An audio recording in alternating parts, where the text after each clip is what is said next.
Hello, everyone, and welcome back to Totally Broken Opinions, the podcast about our broken opinions on stuff. They're not actually that broken, to be honest. I was going to say, your intros, I honestly, why haven't you made a script? Because even with a script, I think it would still be absolute nonsense. But anyway, today's episode, we are talking about Kraven the Hunter, the latest of Sony Marvel non-Spider-Man Spider-Man movies. Isn't this the last one? Haven't they cancelled it? The franchise? I think it's on hold. Right, yeah. So, although, by the way, full spoilers ahead, this movie sets up a sequel. So, and look, judging by the box office, I don't think it's going to get it. No, and a lot of people didn't like this film either, in IMDb. What do you think? Did you I went in this film after seeing everyone's reviews, and everyone's saying that is really shit. So, my bar was low.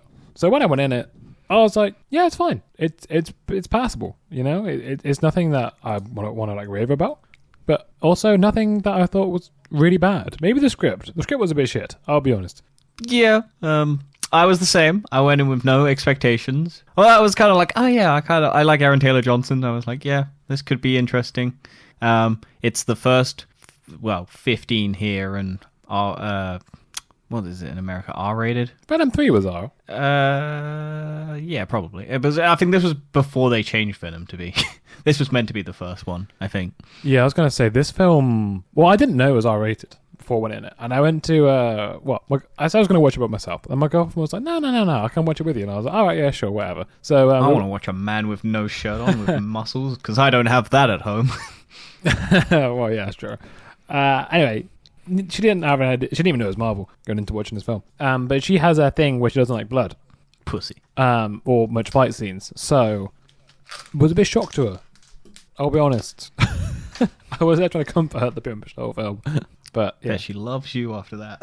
Well, I didn't know it was either. So, it wasn't my fault. Did you not watch any of the trailers where there's a Red Band trailer? No, I didn't look. This is your fault. I didn't look at any trailers for this. I just knew it was happening, and I was like, yeah, I'll go watch it because of the name. I didn't see any trailers for it. To be fair, you're not the only person. Like, the people behind me were like, is this Marvel? And then it was like in association with Marvel. And they're like, yeah, it's Marvel. And I was like, sort of. So the general public, I don't think, even knows that Sony Marvel isn't Marvel. The way I would say it, it's more like a different franchise with characters based off of the original thing. It's kind of like Arcane and League of Legends, in my mind. Okay, sure. No, but like not as like a quality, but in terms of, the characters are abstracted from the game, but they're kind of very different from what they're meant to be. Whereas, normal MCU films, I think, are more like canon with the actual source material. Whereas the Sony stuff is kind of what the fuck they all want to do, to be honest. Okay, so the thing is, what was interesting is, apparently, according to Variety, Sony and Disney's deal has reportedly never prevented Spider-Man from appearing in any of the Sony spin-off films. Tom Holland's Spidey can be used. Sony for audience wouldn't accept him appearing in non-MCU films, and the multiverse established definitive boundaries as like the main factors of why Sony didn't put a Spider-Man in these. Right. Well, at least that's one takeaway at the moment. So it's an interesting thing that it was Sony that has basically gone, we don't want to put Spider-Man in, because everyone else thought it was Marvel telling Sony that they couldn't do it. So. I mean, Sony's shooting themselves in the foot. That sounds like something they would do. True. They do that a lot. But so does Marvel. Marvel shoots themselves in the foot, currently. They didn't before, and now they've started. So, yeah. To be fair, I actually had a really good time with this movie. I don't know why. I wasn't out of my mind bored like Madam Web. I didn't want to kill myself like with Morbius. I think it was on the level of like Venom 2. Yeah, no, I'd agree. I don't think there's anything like necessarily. The only thing I could say was kind of wrong was kind of the script in places. I thought this was but that's what's going on here. Like Venom, the first one has a broken script. Like all of these movies have broken scripts. The bit that I think was for me the worst part of the script was when Calypso's getting that kind of healing potion from her grandmother, and it's just like, oh yeah, it's very stilted really dialogue. Awkward. It's just like, oh, here's this thing. Ask a question about this thing. Oh, it explains it. Here's another question. It's like a game dialogue where you have like that prompt of you have to ask like 3 different questions. It's like that in a film. Yeah, I think there's also a lot of ADR, so I think they've just completely rewritten and taken every shot where there isn't a person facing the camera to fit in dialogue lines. There are some bits that I did like. Like, I did think Kraven had some good one-liners. That's probably just Aaron Taylor-Johnson just being charismatic. And yeah, to be fair. A lot of it is Aaron Taylor-Johnson carrying this film. The same with Tom Hardy. I think it's shame Dakota Johnson, because she is a good actress, but yeah, she didn't want to be... Like, I feel like Aaron Taylor-Johnson wanted to be in this movie, kind of like Tom Hardy wanted to be in the Venom movies, but I feel like it was just that Sony wasn't giving him what he wanted. Or it started being butchered afterwards. I don't know. It's always a thing. I feel like this movie doesn't deserve a lot of the negativity that it's getting. Yeah, I think this is probably more of a state of the current climate of sort of review culture and watching films. I don't think... no, but my point is, people are kind of, from what I see, is more either completely for it or completely against. And there's getting less of like... it's 100% the in-between. Nuanced middle. So because you see it with video games as well. People say, because it's not amazing, they'll just say it's awful, but that's not the case. There's like a lot of middle ground to cover between, let's say, the Alita Battle Angel to, I don't know what my favourite film is, I can't even think what, I don't know, Dune 2. That's a pretty good film. People might like that one, not hating me. I would never put Alita Battle Angel and Dune 2 in the same sentence. No, I mean at the range. Like, you know, Alita Battle Angel's the worst. Yeah, definitely like that. I thought you were saying they were both like... the range. There's a range between them. Okay, that's fine. No, I was watching a video by Alana Pierce, who's a YouTuber / she used to work for like Sony, Santa Monica and all of that. She used to be like a reviewer of like video games. And she was basically defending like the 7 out of 10 review, because it's basically, if you start putting like mediocre movies down to like the 5s or the 4s and things like that, you're just basically, because the average person doesn't review as much stuff as the people who review things. There are absolutely broken games, broken movies that no one would ever want to watch. And occasionally you get like a Madam Web that seeps through and people watch it and go, oh, that's bad.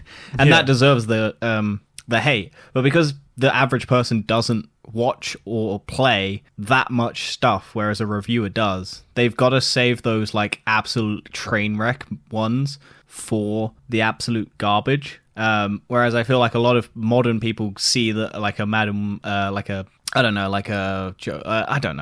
see something like a Marvel movie get quite high, like a 60, 70%, and go, oh, that's terrible. Why is that's the worst Marvel movie and whatnot? But it's just kind of like, it's fine. It's not completely broken. It has like some plot and stuff like that, and it works, and it's not like a complete train wreck of a movie. I know a lot of people who won't watch anything if it's got less than 7 IMDb. Yeah, see, I don't know. I don't know about you, but I would say 6 is average.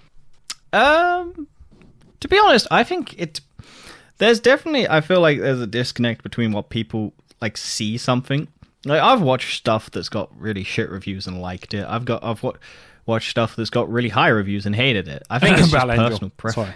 That doesn't have good reviews. Yeah, it does. It's like mixed. It's like 7.6 on IMDb. Yeah, but that's average though. No, that's higher than average. No, 7 is average. It's 5 out of 10 isn't actually that's like passable, I think, but it's not like the average. The most common number is like 7, because you like they save like Alita Battle Angel got 91% on audience ratings. That's because it's anime and nerds suck. My point is, it's got high reviews as shit. That doesn't mean fuck all. I keep arguing this. Just watch shit or don't watch shit, and then shut up. Like, the only reason I do this is because I want to get I want to at least put my opinion out there. And if people don't like, then I don't give a shit. Like, what you want to do is you want to find a reviewer that you kind of have the similar viewpoint on. And if they say that they don't like something, or they say that they like something, you're most likely going to either not agree or disagree. And then sometimes you might disagree or agree. Or, like, it's just personal preference. I think not watching on... It is. And I think the problem, like, I think with Joker as well, like, people just like to dogpile on things when it's negative. Like, you see, like, oh, Madam Web's doing shit. Let's keep adding to that fire because it's funny. But a lot of people also add to it without seeing it. Yeah. That's And what I mean. problem. It's like I think it's fine to add to it if you genuinely dislike the film and you've seen it, you don't dislike Yeah. it. But it's the people who say they dislike it and they've not. and the seen it. average person won't review a movie. It's No. only psychopaths like us who will review a movie. Like I don't think my opinion is that valid, but I'm like, fuck, why not? I know a bit about movies. I know a bit about like the behind the scenes of movies. I know a bit about like I watch a bunch of stuff to try and learn. I haven't made a movie, so I don't know how fucking hard it is. And I think that's what people fucking don't understand. Is like it's difficult. Don't get me wrong. I'm not saying. I think this is people kind of rallying against like the current state of superhero movies because it's like, oh yeah, we're just getting average stuff. But you need the average stuff because otherwise you don't get the amazing stuff. Like think of how much fucking shit animation there is, and then you get the Arcanes and you get the Spider-Man Into the Spider-Verses. Like or into the like you just get loads. You get like there's so much bad stuff, and if you keep focusing on it, like just don't watch it. Don't start wars. Just vote with your wallet. Like this movie isn't doing well. People are not going out to see it. True, but I think it's part. It's kind of got a weird sort of situation to be in right now with film. It's following massive flops in the superhero genre. It is, and it's also going out at the same time. There's been fairly successful other films like Wicked and Moana. Yep, and it's got Sonic the Hedgehog 3 coming out as well. There's like it's quite a few and highly anticipated big films heavy coming out at the same hitters time. coming in, and like it's also Christmas time, so people aren't like. I know the holidays tend to have people go, but it's also now in terms of like that was when people had money, and it's now like financial recessions, and people are stingy and want to save up for like things like this. And you can't take your kids to this, so it loses that box office of families. Well, what I would wouldn't say take my kid about this film is I feel like it does a better job at world building than probably any of the other Sonyverse films. Yeah, I was like oh by yeah, far. because they just introduce characters and they don't fucking spend ages origining them. They just go, here's a fully fleshed out. Like a lot of references. For example, they did all the references to Doc Ock. Yeah. Was that who the doctor is? Yeah, I think it's reference to Doc Ock, yeah. Okay. They had Rhino. What do you think of Rhino's design, by the way? I thought it was an interesting choice, to say the least. I don't care. It's not the best. It's not the worst. Like, it's either you have, like, a guy in a foam suit, and he's just big muscled, or you kind of... It's a man who's turned into a rhino. What do you want? Yeah, that's true. Like, do you want like just a giant rhino like Bebop and Rocksteady, or whichever one is that? Yeah, I'd say I thought the difference is wasn't the original rhino meant to be in a suit though? Yeah, yeah, but it's not his skin. People wouldn't. But no one's ever gonna fucking accept that. No, that's why in the Amazing Spider-Man one, he's in a metal robot mech suit because it's like, oh, you don't want a big goofy guy in a big foam suit. They did that, and it was the Fantastic Four one, and people were like, "Oh yeah, that's stupid," and that's why you then get CGI because people don't like Goofy now. Like I would like it, I'd find it funny if he was in a big foam suit, but people would just average people wouldn't care and go, "Why is he in a big foam suit?" Yeah, he wouldn't be intimidating. It was what you want. I'm absolutely for it. I'm fine for it. I think a lot of people get upset because they want it to be like the original source material. And I think that's some of the hate this film is getting is because it's not entirely true to the comics. Well, yeah, Kraven is a bad guy. This is making him an anti-hero. True, but he still is a bad guy in the sense he is just going killing people. Yeah, he's killing bad guys. He's killing bad people, and he's just because people want him to be the murderer of the animals because he's just trying to hunt. And I don't give a shit if he doesn't kill animals. Like, I kind of like the angle of him being an environmentally, like, animal activist kind of person. Because he does kill animals. He kills fish. Yeah, so no, he don't. He's not, like, free from it. He still has to survive. He understands the nature, but he just won't actively go out and hunt an animal unless it's hunting him. Yeah. I mean, I guess, like, I think in the comics he hunts dangerous animals. That's the kind of the key thing. The things that ones that do actually endanger. But what is the most dangerous animal of all if it's not Mandan? So that's true. Surely he's doing the right the most dangerous thing of all is hunting a man. Look, I get the you want a villain to be a villain for villain's sake. But I also it's always like I get why people are upset about him just being a guy who gets magical powers from a drink and then he becomes basically super strong. But also, like, what the fuck do you expect in a, like, people don't like cartoons, people disconnect from reality. When it's live action, people want realism, or at least want to be able to believe that the things that they're seeing on screen can happen. Yeah. So when you see a man in a big rubber suit punch Spider-Man in the face, and you go, well, Spider-Man's super strong, wouldn't that guy just break his hand? Like, you want some level of unrealism to your realism. Yeah. Like, I found Kraven's little running around climbing up shit funny. Like, it looked kind of goofy, but I was also like, that's just Spider-Man. You just replace him with Spider-Man climbing up a wall when it's Spider-Man. The thing is, that's like the whole thing of these bloody films. It's all of them just seem to be trying to replace Spider-Man with someone who's not a Spider-Man. Yeah, well, I don't know what Sony was doing, but I think it was because they knew that these weren't going to be great, and they don't want to pay Tom Holland. No. Well, Tom Holland wants to come back, though. He wants to do more. Yeah, but he doesn't want to do these. That's understandable. But I don't know. Like, I don't know. I think it would have been... I think they could have been, like, having Venom have Tom... But the problem with the MCU is you then have to build an entire reason as to why these characters are suddenly in it. And Marvel probably doesn't want them to ruin what they had at the time, because Marvel now is so far all over the place. I don't think this would have mattered at any point. But during the peak, when like Venom came out, like 2018, just before Avengers Endgame released, I think Marvel was like very like protective. Yeah. And they were like, yeah, Sony, you can have him, but don't make a bad movie. And Sony was like, well, we want to make a bad movie. We want to make a cheap movie with one big star. We don't want to have to pay Tom Holland to also be in it. We want to do a Joker. We want to have like the success of a Joker. Like, I think we've got all these villains. We don't need Spider-Man. We want to do a Sinister Six movie. We'll just build up these characters and then bring in Tom Holland or another Spider-Man at some point. Well, yeah. I mean, apparently Kraven the Hunter is actually one of the founding members of Sinister Six. I didn't realise. Yeah, him, Rhino, Vulture, Doc Ock. Green Goblin, and Doc Ock, yeah. It's hard to do a Sinister Six with Spider-Man, I think, as the main hero.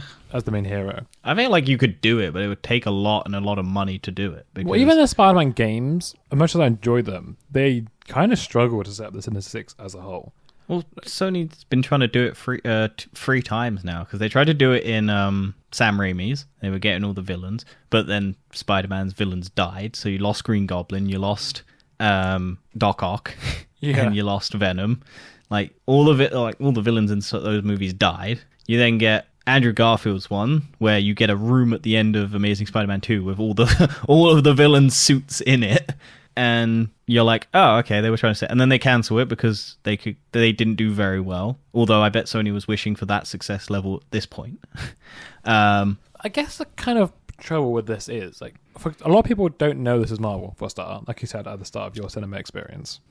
I think people know it's Marvel, but I don't think they know the difference between Sony Marvel and Marvel. And a lot of people probably don't realize that this is ultimately probably trying to set up Sinister Six. Yeah, I think a lot of people don't. Would have been better to have a Spider-Man film to start off with, and then build from that.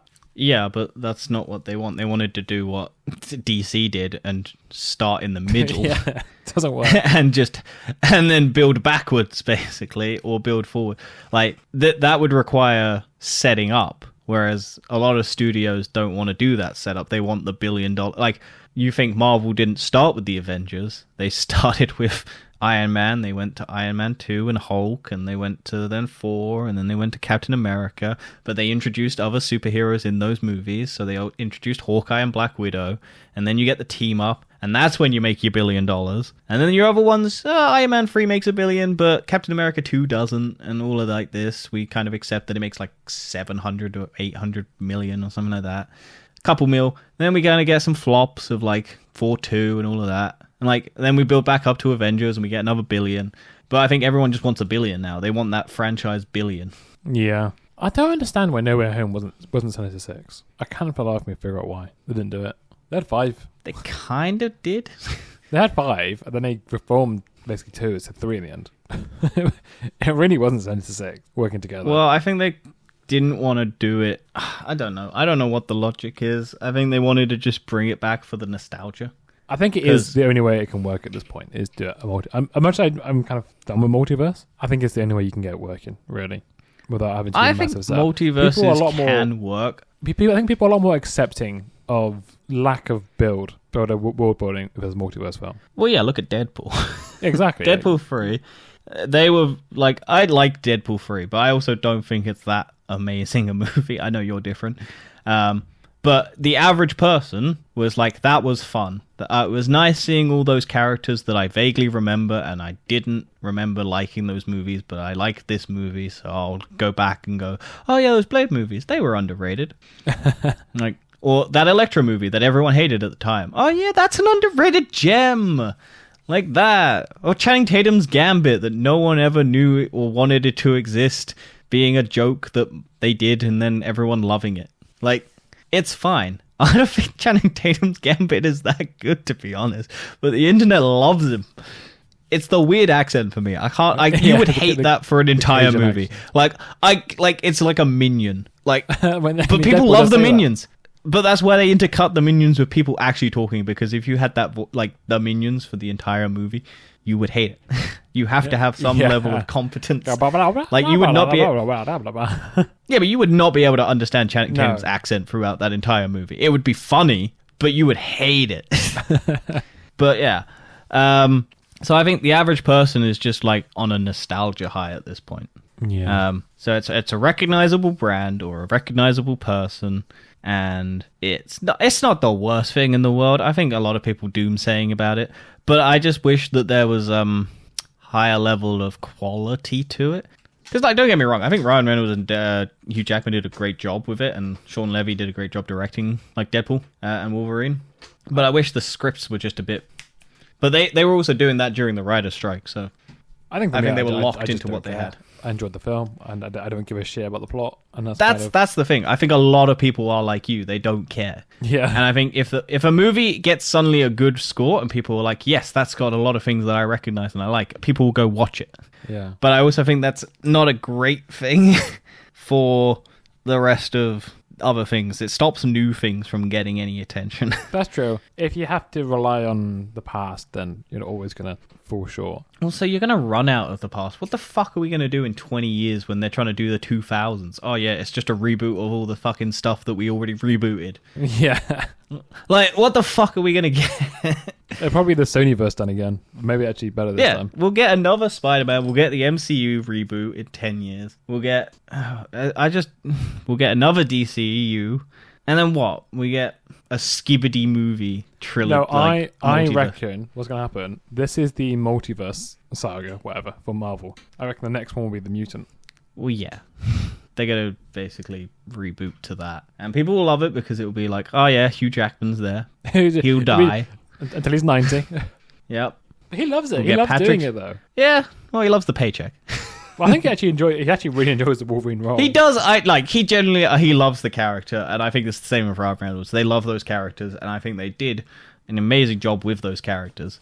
But yeah. Anyway, I wasn't... Let's go back to Kraven. Yeah. Let's talk about movie. Look, there's not much to say. This movie is average as fuck. Yeah, I was going to say, there's nothing, I think, that memorable. Chameleon introduced as well. I thought it was kind of cool. Yeah, what do you think of the effect? Bit clunky? Yeah, but it's Sonyverse. I like the brother, to be honest. I don't love the twist, like I thought the brother was going to have like be the one to have sold him out. I would have found that more interesting. Like, yeah, because I don't know. I feel like this movie did get chopped up a bit. The father was a bit obvious, I think. Yeah. I think it would have been more interesting if the brother had done it because Kraven had left him to his father, and then his brother, when Kraven comes back and talks to his brother, and his brother clocks it, he then sells him out to the other guy to try and get his father to die, and then it all reveals that his brother is the mastermind behind it because he's been basically I feel that would have been a bit more of an interesting take, but rather than suddenly the guy who's a wimp becomes kind of confident in himself because he gets a magic surgery. So I think there's some plot bits, but ultimately I didn't hate this movie. I was like, oh yeah, it will be another Madam Web. I'll be like, yeah, but I didn't hate Madam Web either. But I think I didn't hate Madam Web for different reasons. Madam Web was funny to me. This is a lot better than Madam Web. Oh yeah, but it's doing worse than Madam Web, which is insane. Yeah, but it's probably this. Yeah, but it's like the lack It's of the people stack. watching it, It's it's the stacking of everything. That's like always you have trouble when you have these kind of films. Sometimes you can't take box office numbers as the actual numbers. Oh yeah, you can't take reviews as the like. No, There's so many movies that suddenly get really big on Netflix and streaming when they were massive flops because people have heard about them. Go, oh, how bad can that be? And then watch them and go, oh yeah, that was all right. Because there's a lot of times where the sequels do better than the originals. Yeah, it's also time. Like yeah. Well, look at Avengers, for example. Yeah, I know it's like maybe a bit of an extreme example, but like the Infinity War does Avengers Endgame do so much better than the first one by like as a percentage, is huge numbers. Same with I think the X-Men's, like Iron Man as well. Like a lot of Marvel things do, and like a lot of other films genuinely. Well, because Into the Spider-Verse didn't do amazing box office wise. Like it did about 300 million around that or something. And then it took 5 years for the thing, all that good word of mouth, all that positive people talking about it, getting like high praise. And then the sequel comes out and it makes about 600, 700 million box office. Like it built and like people went and saw it because they maybe missed it the first time they were in cinemas. That was like DVDs. DVDs like saved movies. Like I think Matt Damon talks about like, oh yeah, we might not do amazing in the cinema, but then we did really well on DVD sales. And then that's how we got a sequel greenlit and stuff like that. Because streaming is now, they don't get money from it. You put a movie on streaming and Netflix maybe pays you a couple million, and then it might do really well for Netflix, but it doesn't really do well for the studio other than they get some traffic to their movie that failed. And then Disney also maybe gets your money if you put it on Disney Plus. Oh, actually, supposedly the Doctor is actually the Jackal. That's actually who it's based off of. Yeah, I didn't think it sounded like Dr. Octavius, but then again, I watched it like an hour at 5 p.m. today, so. But yeah, I don't know. Let's talk. What did you think of the action? Because there's some action in this. You get a chase sequence through London. Yeah, I think some of it was a bit questionable, and some of it I thought was quite good. The bit that I thought was questionable. It's rubbery CGI. Well, I don't give a shit about the CGI. I never criticize bad CGI in the sense of it's not normally the CGI being bad. Rushed. It's just rushed, not enough time. And that's not... I wouldn't ever say that's a problem with the film. That's more of a problem with the studios, which is why I don't like to criticize it, really, as much. There's definitely... It's a Venn diagram of time, money, and, like, effort. And it's always high effort, but it's never like they've got the time or the money. Yeah, so I never like to criticize like that so much. What I was going to criticize one moment though is when in the chase sequence and he kind of loses the car, and then he just suddenly by the helicopter. I was like, how's that happened? He just the whole he's got his sequence tracking. Yeah, but he's got his tracking thing. He knows he can track a man's cigarette. I felt like Turkish. It would have been better if he just lost him in the first place, but. Oh yeah, there's also there's a moment where in the movie it's all flashback of like his past and his brother and everything, and then it cuts to the present, and then it immediately cuts back to the past. I'm yeah, like, why not just continue. But yeah, it was the moment I kind of liked was the bit where he's kind of hanging the guy at the window as well. That was kind of cool. I like the bit where he's in that guy's office and he's like holding the crossbow and then he's reading the document and he goes, "Oh, found your name, boom, then crosses it out and then he closes the door and the other guy is dead on there as well." I'm like, that's a good moment. There was a couple funny moments, and also that guy in the prison, his face. Oh, what the tall guy? Yeah, you're just laughing at a man with you're just laughing at a man with a non-normal face, Dan. I was laughing at his eyebrows. Right, yeah. Okay. What else did I like? What other moments? It's always hard to do when you've just come out of a movie because you're like just processing it still. Yeah, same as you, sort of thing. I don't know. Aaron Taylor Johnson's abs, always good to see. Yeah. It's like I don't know. Also, the foreigner. I forgot what they introduced the foreigner. Yeah, I want to they don't explain what that guy's powers are at all. It seems like he can freeze time for 3 seconds. Yeah, or something, or make people not see for 3 seconds, or illusion. I don't know. Apparently, he possesses a near mystic ability to place an opponent in a 10-second hypnotic trance through eye contact. That's supposedly what it's meant to be in the comics. So here's like... Well, they cut it down to 3 seconds. They cut it to 3 seconds. Probably because 10 seconds is probably quite a long time in terms of... Well, let's just leave 10 seconds of blank air. Yeah. So it'll get cut out when we edit it. That's supposedly what it is. Like, it's not actually a superior ability. It's just that he's able to hypnotize people with his eyes. Yeah, that's fair. I mean, I like that dude. He dies like a... I always love a villain that's just like, yeah, I'm super... And then just dies. I guess the only part I kind of didn't like was when he's fighting Kraven, that the Calypso comes along and gets the bow. And I think for me, it's just a kind of a cop-out of that fight, almost. But I kind of like those. Yeah. I always like it when this dude is just like standing over the mate and then like monologuing and then it just gets wiped. Like, they also foreshadow it because she goes, oh yeah, I'm pretty good with this. And you're like, well, yeah, you're going to fire a bow at some point, aren't you? But I feel like I'm sure that's meant to be a... The way that I would say that you can still have that kind of outcome, but you need to show that that was kind of strategic at some point. That like he set it up to do that. I don't know. I feel like that's kind of... No, because I think he was too self-righteous to... Yeah, I know. So, because you get the one moment where she looks out and sees that it's all going to shit. And then she's like, well, okay. And then there she is. So you kind of imply it by that. You don't need to see her running through the forest with a bow on the side. And then... Because otherwise you expect it. And I think it's the unexpected that makes it interesting. Like, they kind of set it up and it's kind of implied. And you're like, okay, maybe. I feel like it's too choreographed at that point, and then you expect it to happen. Whereas I like the unexpected. I think it's that balancing act. Maybe it didn't work for you, but it worked for me. So no, but I think for me the high point would be generally the world building that it's doing. Yeah, I think it's done it very well. And weirdly enough, I kind of would like to see a sequel of this film. I would be up for a sequel. We lost Russell Crowe, so unfortunately, Mr. Kraven Daddy isn't around anymore. No. Big Bear Attack. I was kind of hoping, because he refills the shotgun, but I was kind of hoping Kraven had just took it. Like, I was hoping he'd grab another gun and then realize there's no bullets in that gun. Russell Crowe's a great actor, though. He is really good. Oh, yeah, I really liked him in this. He's so good. Like, he's a real dickhead.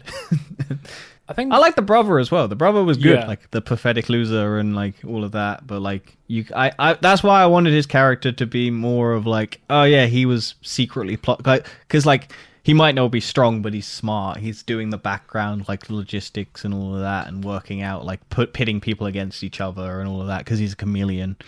And he's kind of moving the checkerboard around. I was kind of hoping that the reveal, like he would get the powers before the end. In terms of acting, I think the only thing I could really criticize is probably Aaron Taylor-Johnson not having like a Russian accent, or like at least a good accent relative to the character. But we don't want to get Russia angry at us for... They got Russell Crowe in a Russian accent. Yeah, but he's done movies where he's done Russian accents before. He can't do it, maybe, I don't know, but I feel like he does do Russian in it as well. He speaks Russian. I don't know. I feel like it would have been a lot better. Like, again, I think that's, again, one of those things where you go, oh, yeah, I'd love it. And then you'd hate it throughout the entire movie because it'd be like, yeah, it's just a man having a Russian accent. No, but he isn't Russian. I think it was kind of similar to Venom. In fact, Tom Hardy does Venom's voice, where, like... Or you want a Kraven Russian voice when he turns into Kraven. Well, no, but I feel like he should just have an accent, because that is the character. The character always does have an accent. It's a slight tinge of an accent. It just sounds American. Oh, yeah. And he's a British actor. I think he's British. Yeah, he's a British actor playing a... Well, he's Robert Downey Jr. in Tropic Thunder. He's a dude playing a dude doing a dude who doesn't know he's a dude. I think Aaron Taylor-Johnson is both American and British, I think. Possibly. Yeah, he's a British actor playing a Russian role with an American accent. For me, it doesn't make sense. I feel like it would have been better if he just stuck with British. Yeah, well... I did like seeing London. I was just like seeing Britain. Yeah, it's like, oh yes, they recognize us. We're something. It wasn't a movie just set purely in America, and it was just like, yeah, here's some other places. This is why he wasn't hanging out with Tom Holland's Spider-Man, because he was in the London and Russia. Yeah. And Africa or Ghana. Yeah. But other than that, I don't think I can say. I'd give it a 6. I'd give it a 6 I would not give it as low. But I also think Rotten Tomatoes' score is garbage every time, so I never use it. No, but the Rotten Tomatoes is percentage of people who think it's above average or below average. That's what it is. Yeah, it's a yes or no. Yeah, and then it takes that percentage. Like a 6 is it's if you give it 60, that's fresh. If you give it anything below 60, it's rotten. So no matter what percentage you give it, you could give it 59%, which is close to 60, and it would be a rotten score. I do think having played the Spider-Man game, Spider-Man 2 with Kraven the Hunter in it, did help with this film because I already knew a fair bit about the character. Yeah, so, I mean, I know a lot about it anyway. I think I don't know. I think it's kind of a problem, I guess. If people didn't know who the character was, maybe they struggled, or people love the character too much. And it's not anything like the comics, so I don't think you need that knowledge. I think they do a good enough job of setting up all the dominoes to fall. I think that's just some fall out of sequence. So you skip a bit, and it's like, oh, but that domino still continues to fall after one of them gets missed. You're like, oh, they missed that bit, but the rest of the dominoes kind of fall over. Whether or not the big one at the end falls over is who knows. But yeah, I mean, ultimately, I don't have much to say about this movie. I'm more interested in all the discussion around it. Because it's always interesting to see what people, I don't know. It's always interesting to see what the internet says, and then I feel like the rest of the world is kind of like, oh yeah, we'll take what the internet says and not do it. Or do it, or something. So, I don't know. People get upset about everything, though. They do. That's very true. If you like something, it's fine. If you don't like something, it's fine. If you suddenly start attacking people out of nowhere because of your opinions, that's when you're a cunt. Yeah. You can have your opinions, but if they start impacting other people's lives, get over it. That's all you need to know. That's the purest form of artistic criticism that you need to know. Is don't go after the anyone other than just you can go after a studio, but don't go after the individual people and criticize them unless they're dickheads. I think Aaron Taylor Johnson has done some shady shit, but I don't know. I don't want to suddenly accuse a man. I like to live in ignorance. It's a lot more peaceful here. Yeah, I think that's a lot of the world. That's why I feel like a lot of there's a lot of shit in this world. I choose to not ignore that for now. I want to be happy. Yeah, you know? But I feel like a lot of it then turned. I feel like that's how Donald Trump got into power. It's like the world went, I don't want to deal with that. Let's just not bother. And then the people who did care went, oh yeah, let's take this as the opportunity to put it back. So I don't know. I feel like you got to pick your fights. Nothing on movies or video game reviews are worth the fight. The real world is where you need to be on the battlefield. On a computer, talking to the internet, that's not worth your time. Just be a decent person in real life and don't let tyrants basically come into power. Bit late, but yo. You can fix that in 4 years, maybe, if he hasn't completely demolished your democracy. Yeah. Anyway, we're getting away on that political note. Let's end. Who would have thought you would get politics in a Kraven the Hunter movie? Well, I mean, very political, that's clear. Yeah. Anyway, we'll see you next time for our Christmas special and then our end of year special. Damn, 2 episodes where we'll talk about all the shit we watched. I keep forgetting Christmas is in 10 days. It's mad. When did that happen? Yeah. Well, it hasn't happened yet. It's in 10 days. All right. We'll see you next time. Goodbye. Bye.